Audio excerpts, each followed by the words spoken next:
இல்லம் ஒளியால் நிறைந்திருக்க கயல் agro foods செக்கு கடலை எண்ணெய் உங்கள் தேவைக்கேற்ப 1 லிட்டர் முதல் 15 லிட்டர் பேக்கிங்கில் கிடைக்கிறது.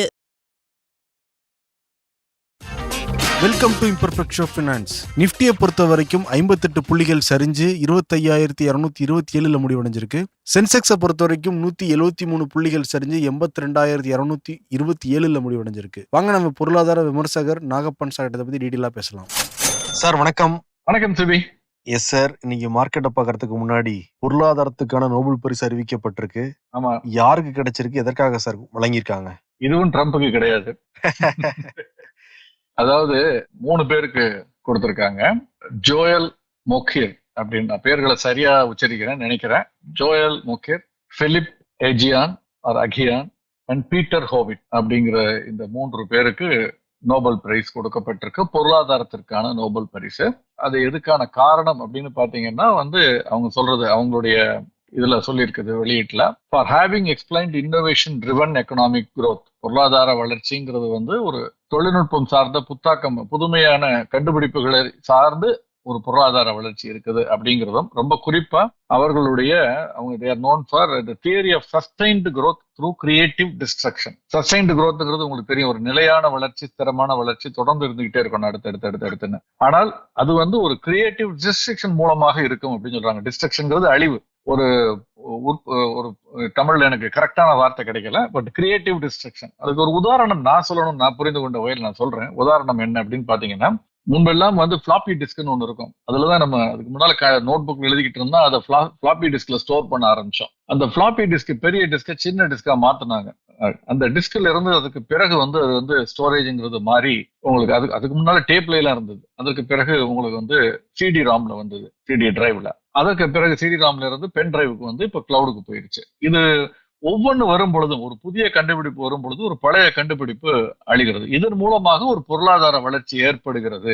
இது it is not a destruction, but it is a creative destruction. எப்படி பென் டிரைவ் வந்த உடனே சிடி ராம் அது மேனுஃபேக்சர் பண்ண அந்த தொழில்நுட்பம் அழிந்தது, அதை நம்பி இருக்கக்கூடிய தொழிற்சாலைகள் அழிந்து போன, அங்க இருக்கக்கூடிய உற்பத்தி, அந்த வேலை பார்க்கறவங்க அவங்களுக்கு அப்படி அதெல்லாம் போனதுக்கு பிறகு அதன் மீதுதான் இது கட்டப்பட்டது. அது போய் இது வந்தது அப்படிங்கிறது ஒரு டிஸ்ட்ரக்ஷன். ஆனால் அது கிரியேட்டிவான டிஸ்ட்ரக்ஷன். அது தொடர்ந்து இருந்து கொண்டே இருக்க வேண்டும். அப்படி இருக்கும் பொழுதுதான் பொருளாதாரம்ங்கிறது தொடர்ந்து வளரும். புதிய புதிய தேவைகள், புதிய புதிய இது மீட் அவுட் பண்ணப்படும், பொருளாதாரம் வளரும் அப்படிங்கிற மாதிரியான ஒரு தியரி. அது நம்ம இன்னும் பின்னால் ஒரு நாள் கிடைக்கும் பொழுது இதை முழுமையாக படிச்சுட்டு நம்ம பேசலாம் இதை பத்தி. பட் இவர்கள் மூணு பேருக்கும் இதற்காகத்தான் இந்த கொடுத்திருக்கு, theory of sustained growth through creative destruction அப்படிங்கிற அதன் அடிப்படையில தான் நோபல் கமிட்டி இந்த பரிசு அவர்கள் 3 பேருக்கும் கொடுத்திருக்கிறார்கள். சார் ரொம்ப எளிமையா புரிய வச்சீங்க சார். நீங்க மார்க்கெட்டை பாத்திரலாம் சார். மார்க்கெட்டை இறங்கிதான் முடிவடைஞ்சிருக்கு. அட்வான்ஸ் டிக்ளைன் பாக்குறப்ப அதிகமா தான் இருக்கு. டிக்ளைன் அதிகமா.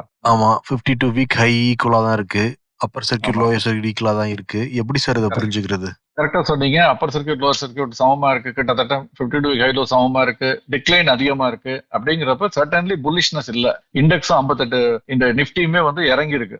அப்படிங்கிற பொழுது நிச்சயமா புல்லிஷ்னஸ் இல்ல, பட் பேரிஷ்னஸும் இல்லை. அதுதான் திரும்ப சென்ற ஒரு வாரமாக சந்தை தடுமாறுகிறதுன்னு சொன்னேன் இல்லையா. ஒரு மாதிரி எந்த விதமான ஒரு ட்ரிகர் பாயிண்ட்டும் இல்லை, ஏறுவதற்கும் இல்லை, இறங்குவதற்கும் இல்லைங்கிறதுனாலதான் இது ஒரு கன்சாலிடேஷன் பேஸ்ல இருக்கு. ஆனால் வலுவான நிலையில் இருக்குங்கிறதையும் காட்டுகிறது. அது மெல்ல மெல்ல சென்ற வார கடைசியில வெள்ளியும் இன்னைக்கும் கொஞ்சம் நெகட்டிவ் டிக்ளைனை நோக்கி போறதற்கான வாய்ப்புகள் அதிகமா இருக்க மாதிரி தெரிகிறது. பார்க்கணும். ஏன்னா ஆனால் இன்னைக்கு இன்னும் 20,200 சப்போர்ட் லெவல பிரேக் ஆகி வரல. ஓகே, துவக்கத்துல ஓப்பனிங்ல ஒரு 163 165 வந்ததே தவிர 9:30 மணியை போல. அதற்கு பிறகு தொடர்ந்து அது அந்த சஸ்டைன் மேலதான் ஏறிக்கிட்டு இருந்ததை பாக்குறோம். முடிவடையும் பொழுது கொஞ்சம் வலுவான நிலையில தான் முடிவடைஞ்சிருக்கு துவக்கத்துல இருந்ததை விட. என்னதான் இண்டெக்ஸ் இறங்கி இருந்தா கூட, நேற்றை விட இன்னைக்கு இறங்கி இருந்தா கூட, இன்னைக்கு ஓப்பனிங்ல இருந்ததை விட வலுவான நிலையில இருக்குங்கிறதையும் பாக்குறோம். சோ எனக்கு தெரிந்து சந்தை சைட்வேஸ் மூவ்மெண்ட் கண்டினியூ ஆகுது. ஏன்னா நீங்க இண்டெக்ஸ் பாருங்களேன், பிராடர் இண்டெக்ஸ் 50, நிப்டி 100, நிப்டி 200, நிப்டி 500 எல்லாமே சின்ன சின்ன இறக்கத்துல தான் இருக்கு. அதே மாதிரி எந்த குறிப்பிட்ட செக்டாருமே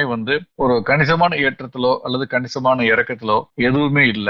again small cap mid cap பாத்தீங்கன்னா, மிட் கேப் மட்டும் ஸ்லைட்டா ஏறி இருக்கு, ஸ்மால் கேப் ஸ்லைட்டா இறங்கி இருக்கு. சோ ஒரு சிக்னிபிகன்ட் ட்ரெண்ட்ங்கிறது எதுவுமே ஃபார்ம் ஆகல, which confirms that there is a sideways movement of consolidation அல்லது probably confusion நான் சொல்ல மாட்டேன். ஒரு தெளிவான நிலையில சந்தை இருக்கிறதா தான் நான் பாக்குறேன். இப்ப 100% டாரிஃப் எல்லாம் போட்டிருக்காரு சைனாவுக்கு ட்ரம்ப். ஆமா. அதெல்லாம் கூட நம்ம மார்க்கெட்ல ஒரு பெரிய பாதிப்பை ஏற்படுத்தலைங்களா?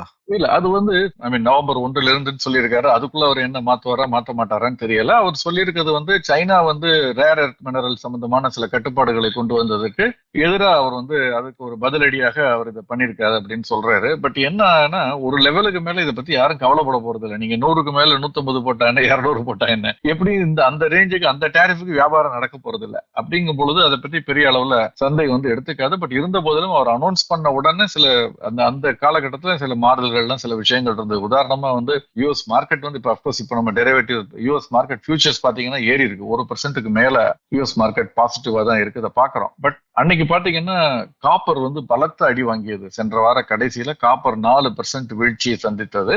பிறகு அது வந்து அங்க இருக்க சில மைன்ஸ், இந்தோனேஷியால வேறு சில நாடுகள்ல மைன்ஸ்ல வந்து சில விபத்துகள் நடந்ததுனால காரணமாகவும் அல்லது உற்பத்தி குறைவா இருக்கிறதுனால மீண்டும் அந்த எவ்வளவு விழுந்ததோ அதே 4% இன்னைக்கு ஏறிடுச்சு. இன்னைக்கு கிட்டத்தட்ட 4% ஏறி $5 மேலதான் இருக்கு காப்பரை பொறுத்த வரைக்கும் அப்படிங்கிறத பாக்குறோம். அது மாதிரி இன்னொரு இது பாத்தீங்கன்னா பிட்காயின். அன்னைக்கு பாத்தீங்கன்னா வெள்ளி அன்று சென்ற வார துவக்கத்துல வந்து $1,26,000 இருந்தது.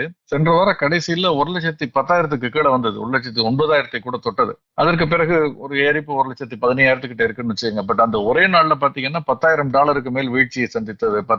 கிட்டத்தட்ட ஒரு 10-11% வீழ்ச்சியை சந்தித்தது. வெள்ளி அன்று மட்டும் 1,22,000 1,12,000 கிட்டத்தட்ட கிராஷ்னு சொல்லக்கூடிய அளவுக்கு அந்த கிரிப்டோனுடைய வீழ்ச்சி இருந்தது. ஆனால் இன்னைக்கு எல்லாமே கொஞ்சம் 1% 2% ரெக்கவர் ஆயிருக்கிறது நம்ம பார்க்க முடியாது. பிட்காயின்ல வந்து பெரிய சேஞ்ச் இல்லைனாலும் மற்ற சின்னதெல்லாம் கொஞ்சம் ரெக்கவர் ஆயிருக்கு. பிட்காயின் 1,15,000 கிட்ட வந்துருச்சு. அதுக்கு ரீசன் இருக்குங்களா சார் கிராஷ் ஆனதுக்கு? ஒன்று வந்து நிறைய பேர் வந்து இந்த மாதிரி ஒரு பிரச்சனை வரும்போது நல்ல கணிசமான ஏற்றத்துல லாபத்தை பதிவு செய்தவர்களுடைய ஒரு போக்கும் இருக்கும். இந்த மாதிரி ஆப்பர்ச்சுனிட்டி, ஒரு அன்சர்டனிட்டி இருக்கும் பொழுது ஒன்று பணம் இதை நோக்கி வரும். இந்த மாதிரி விஷயங்களை நோக்கி சாதாரணமாக பார்த்தா, ஆனால் தங்கத்தை நோக்கி போகிறது, வெள்ளியை நோக்கி போகிறது. ஆனால் பிட்காயின்ல இருந்து வெளியேறி இருக்கிறார்கள் அப்படிங்கறத நம்ம இங்க பாக்குறோம். அதே மாதிரி அமெரிக்க சந்தையை நோக்கி போறதும் ஆச்சரியமான ஒரு விஷயமா தான் இருக்கு. இதை தவிர வேற எதுவும் நம்ம கண்ணுக்கு புலப்படாத காரணங்கள் எதுவும் இருக்காங்கிறத நம்ம பார்க்கணும். கோல்டு பத்தி பேசுறப்ப கோல்டு சில்வர் விலை இன்னைக்கும் ஏறி இருக்கு. எப்ப சார் கோல்டு விலை குறையறதுக்கு வாய்ப்பு இருக்கா இனிமேல்? ஒரே ஒரு நல்ல விஷயம், கச்சா எண்ணெயினுடைய விலை இன்னைக்கு $60 கீழே எட்டி பார்த்தது. இன்றைய வணிகத்துக்கு இடையே இப்ப கூட $60 ஒட்டித்தான் இருக்கு. இது நல்ல விஷயம் நமக்கு. ஆனால் தங்கமும் வெள்ளியும் தொடர் ஏற்றத்தில் இருக்கிறத பாக்குறேன். என்னை பொறுத்த வரைக்கும் தனிப்பட்ட முறையில வந்து ஒரு அதீத கவனத்தோடு கையாள வேண்டிய ஒரு நிலையை நோக்கி தங்கமும் வெள்ளியும் போய்கிட்டு இருக்கு. வெள்ளி ETF எல்லாம் எடுத்துக்கிட்டீங்கன்னா வந்து இந்த ஓராண்டுக்குள் 2 மடங்கு ஆயிருக்கு அப்படிங்கிறத பாக்குறோம். $80 கீழே இருந்தது ஒரு யூனிட், இன்னைக்கு $160 தாண்டி வணிகம் நடந்துகிட்டு இருக்கு. அப்படின்னா ஒரே ஆண்டில் 2 மடங்கு அதிகரித்து இருக்கிறது அப்படிங்கிறது ரொம்ப கவனத்தை ஈர்க்கக்கூடியது. கவலை அளிக்கக்கூடியதுன்னு சொல்ல மாட்டேன், பட் ஆனால் நிச்சயமாக இதை வந்து ரொம்ப கவனமாக ட்ரீட் பண்ணணும். என்ன காரணம்னா ஒரு சில மாதங்களுக்கு முன்பு கூட அது ஒரு $30 ஒட்டி இருந்து சர்வதேச சந்தையில் 5-6 மாதங்களுக்கு முன்பு நினைவிருக்கு. $30 ஒட்டி இருந்த பொழுது நம்ம ரொம்ப புல்லிஷா பேசிக்கிட்டு இருந்தோம். வெள்ளியினுடைய விலை ஏறுவதற்கான வாய்ப்புகள் அதிகம் இருக்கு, தங்கத்தை கூட விட வெள்ளியை வந்து அதிவேகமாக ஏறும். அப்ப யாரும் நம்ப மறுத்தார்கள் அல்லது ரொம்ப பேசல ஒரு 6-7 மாதங்களுக்கு முன்பு எல்லாம். ஆனால் இன்னைக்கு சாமானிய மக்கள் கூட ரொம்ப சாதாரணமானவர்களோட சார் வெள்ளி ரொம்ப ஏறுமா, ரொம்ப டபுள் ஆயிடுமா, வாங்கணும் அப்படின்னு ஒரு வேகமாக வருகிறார்கள். இதுல ரொம்ப கவனமான ஒரு விஷயம், முக்கியமான விஷயம் என்னன்னு கேட்டுங்க செவி, ரீட்டைல் இன்வெஸ்டர் அவர்கள் தான் கடைசியில் இருக்கக்கூடிய லாஸ்ட் மைல் இன்வெஸ்டிங்ல பாத்தீங்கன்னா அவர்கள் தான். அவர்களுக்கு ஒரு தகவல் வந்து அந்த தகவலை அவர்கள் முழுவதுமாக சுவீகரித்து உள்வாங்கி ஒரு முடிவு எடுத்து வர்றாங்கன்னா அதுதான் last leg of any particular rally. பொதுவாக பங்குச்சந்தைக்கு இது பொருந்தும், கமாடிட்டிஸ்க்கு இது பொருந்துமாங்கிறது நம்ம பொறுத்திருந்து பார்க்கணும். பட் பங்குச்சந்தையில கடைசியாக விட்டில் பூச்சி மாதிரி வந்து விழுபவர்கள் எல்லாம் பாத்தீங்கன்னா யாருன்னா ரீட்டைல் இன்வெஸ்டர். அவர்கள் தலையில கட்டிட்டு பெரிய இன்வெஸ்டர்ஸ், பெரிய முதலீட்டாளர்கள் ஓடிடுவாங்க. அது மாதிரியான நடப்பதற்கான வாய்ப்பு இருக்கிறதோ என்ற அச்சம் எனக்கு இல்லாமல் இல்லை. ஆனால் கமாடிட்டி அதுக்கு ஒரு இன்ஹரண்டா இண்டஸ்ட்ரியல் அப்ளிகேஷன் இருக்கு வெள்ளிங்கிறதுனால அதை முழுமையாக சொல்வதற்கு இன்னும் சில நாட்கள் தேவை. பட் ஒரு விஷயத்த நான் சொல்வேன், இந்த விலைக்கு நான் வாங்குவேனா அப்படின்னா ரொம்ப கவனத்தோடு தான் இதை அணுகுவேன் அப்படிங்கிறத நான் சொல்லணும். வாங்குறது விற்க, ஏன்னா இதுல இருந்து 2 மடங்குன்னா 2011 பிறகு 15 ஆண்டுகள் கிட்டத்தட்ட கழித்து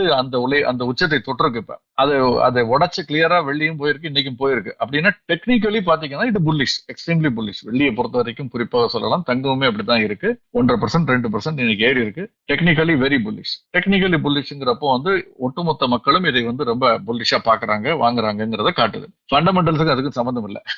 இது வந்து ஓட்டிங் மெஷின். ஸோ என்னை பொறுத்த வரைக்கும் I would strongly exercise caution. I may be wrong, வந்து பொறுத்து இருந்தான்னு பார்க்கணும். சார் இப்ப இந்த உச்சத்துல இருக்கு அப்படின்னா அந்த புல்லிஷ்னஸ் எவ்வளவு நாள் சார் இன்னும் இருக்கும், எவ்வளவு மாதங்கள் இருக்கலாம்? கணிப்பு தான் ஜஸ்ட். ஆல்ரெடி ஒரு வருஷம் ஆயிடுச்சு இந்த புல்லிஷ்னஸ் ஆரம்பிச்சு. தங்கத்தை பொறுத்த வரைக்கும் வெள்ளிக்கு 6 மாசம் ஆச்சு. நார்மலாக இதெல்லாம் ஒரு 18 மாதங்கள்ல இருந்து 24 மாதங்கள் வரைக்கும் தொடரும். Which means another 6 months to 1 year போறதுக்கு வாய்ப்புகள் இருக்கு. ஆனால் அந்த கடைசியில ஒரு பெரிய ரேலி எப்போதுமே இருக்குங்கிறது வந்து கடந்த காலங்கள்ல பார்த்திருக்கோம். வீழ்ச்சியும் அதே அளவுக்கு பெருசா இருக்குங்கிறத பார்த்திருக்கோம். இந்த முறை அப்படி நிகழுமான்னு சொல்ல முடியாது. நான் சொல்றதுக்கு இன்னொரு விஷயத்தையும் சொல்றேன். இந்த கோல்டு சில்வர் ETF எப்படி வந்து எல்லாரும் விழுகிறார்கள் என்றால், அந்த சில்வர் ETF பெரும்பாலான சந்தையில வணிகமாகக்கூடிய ETF பாத்தீங்கன்னா அது வந்து நம்ம வாங்கக்கூடியது வந்து விலை. பங்குச்சந்தையில் பட்டியலிடப்பட்டு வாங்கக்கூடிய சில்வர் ETFக்கு நாம் கொடுக்கக்கூடியது விலை. ஓகே, அதனுடைய மதிப்பு வேற. அதனுடைய உண்மையான மதிப்பு அதை விட கூட இருக்கலாம், குறைச்சிருக்கலாம். இது உதாரணமா பாத்தீங்கன்னா சென்ற வார கடைசியில வந்து சந்தையில் வணிகமான பல ETF மதிப்பு வந்து 150 இருந்து 151 ரூபாய் இருக்குன்னு வச்சுக்கோங்க. ஆனால் அதை விட குறைந்தபட்சம் 10 ரூபாய் அதிகமாக சந்தையில் அந்த ETF பிரைஸ் வந்து வணிகமாகிட்டு இருக்கு. அதான் நீங்க பங்குச்சந்தையில போய் ஒருத்தர் ETF வாங்க சொன்னீங்கன்னா 160 ரூபா 162 ரூபா கொடுத்து வாங்குவாரு. ஆனால் அதுக்கு உள்ள இருக்கக்கூடிய வெள்ளியினுடைய மதிப்பு 150 தான். இன்னொரு பர்டிகுலர் இது பாத்தீங்கன்னா இப்ப 172 இருக்கு. அதனுடைய உண்மையான உள் மதிப்பு 157, 15 ரூபாய் கிட்ட கம்மி. 173 ரூபாய் கிட்ட வணிகமாக அந்த ETF உண்மையான மதிப்பு 157 ரூபாய். ஏன்னா அவ்வளவுக்கு தான் வெள்ளி இருக்கு, அந்த உண்மையான வெள்ளியினுடைய மதிப்பு. அப்ப இந்த பிரைஸ் பேரிட்டி எதனாலன்னா அந்த யூனிட்டுக்கான டிமாண்ட் அதிகரிச்சதுனால நிறைய பேர் அந்த யூனிட்டுகளை போய் வாங்குறாங்க. அந்த அளவுக்கு அந்த யூனிட்டை கிரியேட் பண்றதுக்கு வெள்ளி வாங்க முடியவில்லை அவர்களால். இது எவ்வளவு தூரத்துக்கு பிரச்சனையா போச்சுன்னா, கோட்டக் மியூச்சுவல் ஃபண்ட் வந்து சில்வர் ETF ஃபண்ட் ஆஃப் ஃபண்ட்னு வச்சிருக்காங்க. அதுல நம்ம போடக்கூடிய முதலீடுகளை வந்து நமக்கு யூனிட் கொடுத்துட்டு அதை அந்த பணத்தை பூரா அவங்க வந்து கோட்டக் சில்வர் ETF ஒன்று இருக்கு, வெள்ளி சார்ந்த பங்குச்சந்தையில் வணிகமாகக்கூடிய முதலீட்டுல முதலீடு செய்வார்கள். அதுல வந்து இப்ப அதுல புதிதாக பணம் பெற்றுக்கொள்வதை லம்சம் இன்வெஸ்ட்மெண்ட்டை கம்ப்ளீட்டா சஸ்பெண்ட் பண்ணிட்டாங்க, நிறுத்தி விட்டார்கள். நாங்கள் இனிமேல் பணம் பெற்றுக்கொள்ள தயாராக இல்லை. லம்சம் இன்வெஸ்ட்மெண்ட், ஒன் டைம் இன்வெஸ்ட்மெண்ட்டா யார் கொடுத்தாலும். அது மட்டுமல்ல, ஏற்கனவே இருக்கக்கூடிய SIP தொடரும் முதலீடுகளை வச்சுக்கலாமே தவிர புதிதாக எந்த விதமான முதலீடுகளையும் நாங்க எடுத்துக்க மாட்டோம் அப்படின்னு சொல்லியிருக்காங்க. சிஸ்டமேட்டிக் டிரான்ஸ்ஃபர் பிளான் போகும், சிஸ்டமேட்டிக் இன்வெஸ்ட்மெண்ட் பிளான் போகும். ஆனால் புதிதாக வரக்கூடிய எதுவுமே வந்து இதா இருக்கும், ப்ராப்ளமா இருக்கும். பர்ச்சேஸ் பண்றது இல்லையா, அதாவது லம்சம் இன்வெஸ்ட்மெண்ட் அப்படிங்கிறது வந்து நாங்க வந்து ஏற்றுக்கொள்ள மறுக்கிறோம், நாங்க வந்து வாங்க அப்படின்னு சொல்லியிருக்காங்க. இந்த சஸ்பெண்ட் பண்ணிருக்கோம்னு சொல்லியிருக்காங்க. ரிடம்ஷன் அலௌட் இந்த பீரியட்ல. All existing and new systematic investment plan, systematic transfer plan, etc. offered by scheme will remain operational. அதுல ஒன்றும் பிரச்சனை இல்லை எக்ஸிஸ்டிங்ல. இதுக்கு மட்டும்தான் இதுன்னு சொல்லியிருக்காங்க. ஏன் காரணம்னா இந்த டிஃபரன்ஸ் தான். நீங்க வாங்கிட்டே இருக்கீங்க 160 ரூபா கொடுத்து, எங்கிட்ட இருக்கிறது 150 ரூபா தான். இன்னும் நான் வெள்ளி நிறைய வாங்க முடியல, ஸ்பாட் டெலிவரி கஷ்டமா இருக்கு, கிடைக்க மாட்டேங்குது வெள்ளி அப்படிங்கிறதுனால. சோ இது ஒரு பேனிக் சிச்சுவேஷனை நோக்கி நம்ம போய்கிட்டு இருக்கோம். இதற்கான வேலிட் ரீசன் இருக்கான்னா, வெள்ளிக்கான தேவைக்கான வேலிட் ரீசன் இருக்கு. ஆனால் பேனிக்கா அதை நோக்கி செல்வதற்கான வேலிட் ரீசன் இருக்கானா எனக்கு டவுட் இருக்கு. ஐ மே பி ராங். ஓகே, அப்ப நீங்க சொல்றபடி பார்த்தா தங்கம் வெள்ளி எல்லாமே ஒரு 6 மாசத்துல இருந்து 1 வருஷம் கழிச்சு விலை குறையலாம் அல்லது பக்கவாட்டு நகர்தலுக்கு செல்ல குறைந்தபட்சம். அதாவது நீங்க சார் ஒரு முதலீடு செய்ய வர்றீங்க, அடுத்த ஓராண்டுல 8% தான் கிடைக்க போதுன்னா அதுக்கு பிக்ஸட் டெபாசிட்ல போட்டு போயிடலாம்ல, அப்படி ஒரு பார்வை இருக்கு இல்லையா. ஒருவேளை 16% கிடைக்கலன்னா கிடைக்கிறதுக்கு வாய்ப்பு இருக்கு, நான் இல்லைன்னு சொல்ல மாட்டேன். பட் ஏற்கனவே ஒரு ரேலி அதிகரிச்சிருக்கு, 2 மடங்கு அதிகரிச்சிருக்கிறதுனால இதற்கு மேல் ஏறுவதற்கான வாய்ப்பு, இறங்குவதற்கான வாய்ப்பு அல்லது பக்கவாட்டு நிறுத்தலை நோக்கி செல்வதற்கான வாய்ப்புகள் அதிகம்ங்கிறது தான் கெஸ்டிமேட், ஒரு கெஸ்ட் பண்ணி சொல்லக்கூடியது. ஆனால் இது வந்து முழுக்க சரியானதுன்னு சொல்ல முடியாது. என்னுடைய இன்னைக்கு வெள்ளி 4% ஏறி இருக்கு. MCXல 1,52,500 தாண்டிடுச்சு. தங்கம் 1,24,000 நோக்கி போய்கிட்டு இருக்கு, 2% அதிகரிச்சிருக்கு MCX சந்தையில. சோ அதனால வந்து ஒரு எக்ஸ்ட்ரீம்லி ஒரு புல்லிஷ் ரேலிங்கிறத தான் நம்ம பார்க்கிறோம். இப்போ IPO ஏதாவது வந்திருக்குங்களா சார்? ஏதாவது இன்னைக்கு லிஸ்ட் ஆயிருக்குங்களா? இப்போ வந்திருக்கு, நிறைய சுவாரஸ்யமான செய்திகள் இருக்கு. பட் கேன்பேக் ரொபிகோ அசெட் மேனேஜ்மெண்ட் கம்பெனியுடைய IPO இன்னைக்கு முடிவடைகிறது. அது அவர்களுக்கு தேவையான விண்ணப்பங்கள் பெறப்பட்டு விட்டது. அதே மாதிரி கனரா HSBC லைஃப் இன்சூரன்ஸ் கம்பெனியும் இதுவுமே மெயின் லைன், முதல்ல சொன்ன மாதிரி இதுவும் மெயின் லைன் IPO 2,500 கோடி ஆஃபர் ஃபார் சேல் பண்றாங்க. இது இன்னைக்கு 10ஆம் தேதி துவங்கியது, நாளை முடிவடைகிறது. பட் எதிர்பார்த்த அளவுக்கு விண்ணப்பங்கள் வரவில்லை இப்ப வரைக்கும். நாளைக்கு பார்க்கணும் எப்படி இருக்குன்னு. இது போக வேற சில SME IPOs எல்லாமே இருக்குது. முக்கியமா டாடா கேபிட்டல் IPO ரொம்ப ஆவலோடு எதிர்பார்க்கப்பட்டது. LG வந்து நாளைக்கு பட்டியலிடப்பட இருக்குன்னு நினைக்கிறேன். நாளைக்கு பட்டியலிடப்பட இருக்கிறது LG. பார்க்கலாம். அது வந்து 54 மடங்கு விண்ணப்பங்கள் பெறப்பட்டது LG எலக்ட்ரானிக்ஸ். அது எப்படிங்கிறத பார்க்கலாம். இன்னைக்கு டாடா கேபிட்டல் வந்து கிட்டத்தட்ட 2 மடங்கு விண்ணப்பங்கள் பெறப்பட்டது. 326 ரூபாய் வெளியிடப்பட்டது. 330 ரூபாய்க்கு அது வந்து வணிகம் நடந்தது. பெரிய இறக்கம் இல்லை, பெரிய ஏற்றமும் இல்லை, ஒரு சின்ன ஒரு 1 or 2% அப்வர்ட்ல இருந்துச்சுங்கிறத மட்டும் பாக்குறோம். பட் இதுல ஒரு இன்ட்ரெஸ்டிங்கான அல்லது ஒரு சுவாரஸ்யமான செய்தி ஒன்று பகிர்ந்துக்க விரும்புறேன். எல்ஜி எலக்ட்ரானிக்ஸ் குறிப்பா அதற்கு விண்ணப்பித்த நிறுவனங்களில் ஒரு நிறுவனம் பங்குச்சந்தையில் பட்டியலிடப்பட்டிருக்கக்கூடிய நிறுவனம் வின்ட்ரோ கமர்ஷியல் அப்படிங்கிற நிறுவனம். இது ஒரு என்பிஎஃப்சி, நான் பேங்கிங் ஃபைனான்ஸ் கம்பெனி. இந்த நிறுவனம் 749 கோடி ரூபாய் மதிப்பிற்கு எல்ஜி ஷேருக்கு விண்ணப்பித்திருந்தார்கள். இதுல என்ன ஆச்சரியம் கேட்டீங்கன்னா, அந்த பங்கினுடைய சந்தை மதிப்பே, ஒட்டுமொத்த சந்தை மதிப்பே 31 கோடி தான். அது எவ்வளவு தூரம் சரிங்கிறது தெரியல. ஏன்னா நம்ம கடைசியாக வணிகமான பங்கு விலையை வச்சு நம்ம பிஎஸ்சியினுடைய வெப்சைட்ல பாத்தீங்கன்னா அவங்க அதனுடைய மார்க்கெட் கேப்னு போட்டிருப்பாங்க. அது என்ன போட்டிருக்காங்கன்னா, ஃபுல் ஃப்ளோட்ல 31.69 crores மார்க்கெட் கேப், 32.29 கோடின்னு போட்டிருக்காங்க. ரெண்டு மெத்தட் கால்குலேஷன்லயும் பாத்தீங்கன்னா 32 கோடி. அப்ப சந்தை மதிப்பு 32 கோடி. அந்த நிறுவனத்துடைய பங்குகளை எல்லாம் பெருக்கணும்னா, ஆனால் அவர்கள் 749 கோடிக்கு விண்ணப்பித்திருக்கிறார்கள். அது கடைசியாக இந்த பங்கு வணிகமானது எது, வின்ட்ரோ கமர்ஷியல், இந்த நிறுவனத்துடைய பங்கு வணிகமானது 2019 ஆண்டு தான். 6 ஆண்டுகளாக வணிகமாகல. அந்த கடைசியா வணிகமான விலை 244 ரூபாய். இந்த நிறுவனம் விண்ணப்பித்ததோடு மட்டுமல்ல, இவர்களுக்கு அலாட்மெண்ட் கிடைச்சிருக்குன்னு இன்னைக்கு பாம்பே ஸ்டாக் எக்ஸ்சேஞ்சுக்கு தெரிவித்திருக்கிறார்கள். 37,482 பங்குகள் 1,140 ரூபாய் விலையில். இதனுடைய மொத்த முதலீடு 4,27,29,480. இந்த அளவுக்கு முதலீடு செய்திருக்கிறார்கள். இந்த அலாட்மெண்ட் கிடைச்சிருக்கு இவர்களுக்கு அப்படின்னு சொல்லியிருக்காங்க. சோ எப்படி ஒரு ஐபிஓ ஃப்ரென்சிங்கிறது, ஐபிஓ ஒரு தாக்கம்ங்கிறது இப்படி இருக்குங்கிறத நம்ம இங்க பார்க்க முடிகிறது. ஒரு என்பிஎஃப்சி, அவருடைய புத்தக மதிப்பு என்னன்னு தெரியல, சந்தை மதிப்பு ரொம்ப குறைவா இருக்கு. அந்த பங்கு வணிகமாயே 6 வருஷம் ஆச்சு. அந்த நிறுவனம் விண்ணப்பிக்கிறது, இதுல அவருக்கு அலாட்மெண்ட் கிடைச்சிருக்கு. Again it shows very clearly how cautious one should be அப்படிங்கறத நான் பாக்குறேன். இன்னைக்கு டிராக்டர் விற்பனையான டேட்டா ரிலீஸ் ஆயிருக்கு. எப்படிங்க சார் வந்திருக்கு? இது நம்ம சிஎம் டேட்டா பேசுவோம், ஃபெடாவோட டேட்டா பேசுவோம். ஃபெடரேஷன் ஆஃப் ஆட்டோமொபைல் டீலர்ஸ் அசோசியேஷன்ங்கிறது ரீட்டைல். அதே மாதிரி சிஎம்ங்கிறது இந்தியன் ஆட்டோமொபைல் மேனுஃபேக்சர்ஸ், அவங்க சொசைட்டி, அவங்களுடைய டேட்டா மாதாந்திர தரவு. அது மாதிரி இன்னொரு அமைப்பு டிராக்டர்ஸ் அண்ட் மெக்கனைசேஷன் அசோசியேஷன் இருக்கு. இந்த டிராக்டர்ஸ் அண்ட் மெக்கனைசேஷன் அசோசியேஷன்ங்கிறது அவங்களுடைய இணையதளம் tmaindia.in. tmaindia.in. இங்க போய் பாத்தீங்கன்னா மாதாந்திர தரவுகள் இருக்கு. ஜனவரி மாதத்துல இருந்து மாதம் போட்டுட்டு வர்றாங்க. ஆகஸ்ட் மாதம் என்ன இருந்தது மொத்த விற்பனை அப்படின்னு பாத்தீங்கன்னா 73,199. நடப்பாண்டுல ஆகஸ்ட் மாதம் 73,199. செப்டம்பர் மாதம் பாத்தீங்கன்னா 1,54,417. 2 மடங்குக்கு மேல் அந்த விற்பனை அதிகரிச்சிருக்கு அப்படின்னு அவர்கள் தரவுகள் சொல்லியிருக்காங்க. தொடர்ந்து அது ஜூலைல 73,000 கீழ் இருந்தது. அப்புறம் 73,000, அப்புறம் 151 அப்படின்னு வந்திருக்குங்கிறது கொஞ்சம் ஒரு பாசிட்டிவான ட்ரெண்டா தான் நம்ம பார்க்க வேண்டி இருக்குது விவசாயம் சார்ந்து. டாலருக்கு நிகரான ரூபாய் மதிப்பு சார் பெரிய மாற்றம் எதுவும் இல்லை. சர்வதேச சந்தையில $99 கிட்ட இருக்கிறத பாக்குறோம். இங்க 88.75 பெரிய கடந்த வெள்ளி என்று என்ன இருந்ததோ அதே அளவுலதான் இப்பவும் இருக்குங்கிறத தான் பாக்குறோம். பெரிய சேஞ்சஸ் எதுவும் கிடையாது. மோஸ்ட்லி சைட்வேஸ் மூவ்மெண்ட் தான் டாலர் இருக்கு. ருப்பி டாலர் ரெண்டுமே அப்படித்தான் இருக்கு. பவுண்ட் ஸ்டெர்லிங் மட்டும் ஒரு 50 பைசா அதிகரிச்சிருக்கு. யூரோ ஒரு 13 பைசா அதிகரிச்சிருக்கு. ஜாப்பனீஸ் யென் ஒரு 23 பைசா அதிகரிச்சிருக்கு. பட் டாலர் பெரிய அளவுல அதிகரிக்கல. ஃபைன் சார், நீங்க டீட்டெயிலா ரொம்ப எளிமையா நிறைய தரவுகளோட சொன்னீங்க. ரொம்ப நன்றி சார். Thank you sir. நன்றி. இப்போ சிபி டேட்டாவுமே ரிலீஸ் ஆயிருக்கு. இத பத்தி நம்ம பிசினஸ் கரஸ்பாண்டன்ட் விக்னேஷ்ட கேட்கலாம் வாங்க. விக்னேஷ் பிரதர் வணக்கம். வணக்கம். Welcome to the show. Thank you. Okay, இன்னைக்கு சிபி டேட்டா ரிலீஸ் ஆயிருக்கு. ஆமா, அந்த தரவுகள் என்னென்ன சொல்லுது? செப்டம்பர் மாதத்துக்கான ரீட்டைல் இன்ஃபிளேஷன் டேட்டா மத்திய அரசு வெளியிட்டிருக்காங்க. அதன்படி இன்ஃபிளேஷன் 1.54% இறங்கி இருக்கு. ஆகஸ்ட்ல 2% மேல இருந்தது. அதுல இருந்து இப்போ 1.5% கிட்ட வந்திருக்கு. ஸோ 8 ஆண்டுகள் இல்லாத அளவுக்கு இன்ஃபிளேஷன் குறைஞ்சிருக்கு. இது முக்கியமான காரணம் என்னன்னு பாத்தீங்கன்னா, ஃபுட் அண்ட் பெவரேஜஸ் பிரைஸ்க்கு இறங்கினதுதான் காரணம். காய்கறிகள், பருப்பு வகைகள், எண்ணெய், பழங்கள், இந்த மாதிரி உணவுப் பொருட்களோட விலை குறைஞ்சதுதான் மொத்த இன்ஃபிளேஷனோட விலை குறையறதுக்கு ஒரு முக்கியமான காரணமா இருந்திருக்கு. அது மாதிரி ஒரு பேஸ் எஃபெக்ட், சாதகமான பேஸ் எஃபெக்ட் இன்னொரு காரணம். பேஸ் எஃபெக்ட்னா என்னன்னா, போன வருஷத்தோட ஒப்பிட்டு பார்க்கும்போது இந்த வருஷம் எவ்வளவு இறங்கிருக்கு அப்படின்றதுதான். போன வருஷம் அதிகமா விலை இருந்துச்சுன்னா இந்த வருஷம் விலை இறங்கியிருக்க மாதிரி தெரியும். ஆனா அப்படி கிடையாது. விலை இறக்கத்தோட வேகம் குறைஞ்சது அப்படின்னு நம்ம எடுத்துக்கலாம். உதாரணமா இன்ஃபிளேஷன் எடுத்துக்கிட்டீங்கன்னா 2024 செப்டம்பர்ல மொத்த இன்ஃபிளேஷன் வந்து 5.49% ஏறி இருக்கு. அதுல வந்து ஃபுட் இன்ஃபிளேஷன் வந்து பாத்தீங்கன்னா 9% மேல இருக்கு. அப்ப வந்து செப்டம்பர்ல வந்து 9% மேல விலை உயர்வு அப்படிங்கிற உணவுப் பொருட்கள் வந்து பயங்கரமா விலை ஏறி இருக்கு அப்படின்னு நம்ம எடுத்துக்கலாம். ஆனா இப்ப வந்து பாத்தீங்கன்னா உணவுப் பொருட்கள் விலை வந்து 3% மேல குறைஞ்சிருக்கு.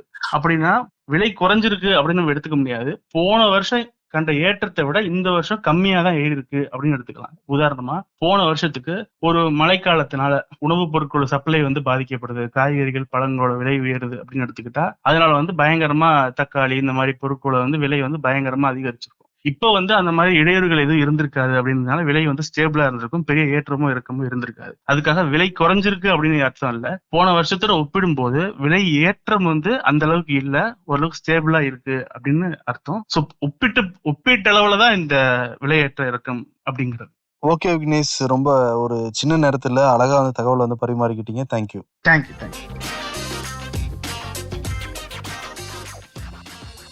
உங்கள் இல்லங்களில் என்றும் ஆனந்தமும் மகிழ்ச்சியும் ஒளிவீச தெய்வீக மனம் கமழும் கயல் ஆக்ரோ ஃபுட்ஸ் பிராண்டின் சுத்தமான செக்கு கடலை எண்ணெயை இன்றே கேட்டு வாங்குங்கள். அனைவருக்கும் இனிய தீபத் திருநாள் நல்வாழ்த்துக்கள்.